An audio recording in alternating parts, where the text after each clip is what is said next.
our government has sent us over here and various delegations comprising of all party members of parliament to different parts of the world, so that the world knows the threat which India has been facing from last so many years. And unfortunately, we have lost a huge amount of human lives. Innocent people have been killed. And the fact of the matter is that this problem emanates from Pakistan only. Unless and until Pakistan stops promoting, aiding, sponsoring all these terrorist groups, this issue will not go away.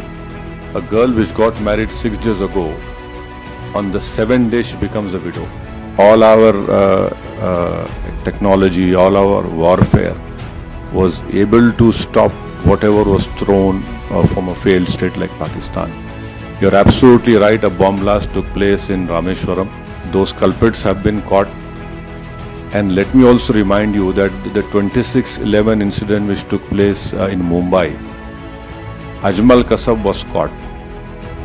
Ajmal Kasab was given all the due process of the law, wherein Ajmal Kasab went through all the legal process of our country, and ultimately the court gave him the punishment.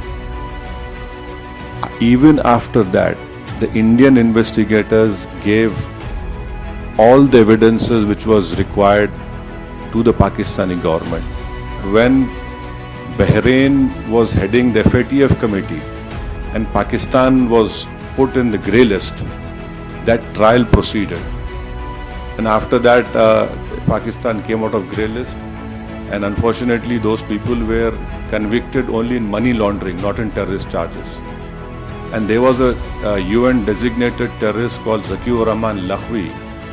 I don't know where in the world the prison system is such that Mr. Zakiur Rahman is a designated terrorist, and by being in prison, his wife gives birth to a child.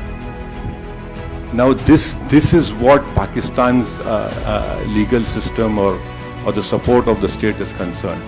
So I can only assure you with all the responsibility that our government has taken all the steps to protect the life and limb of every Indian. I would hope and request that the Bahraini government would help us in bringing back Pakistan in grey list of FATF.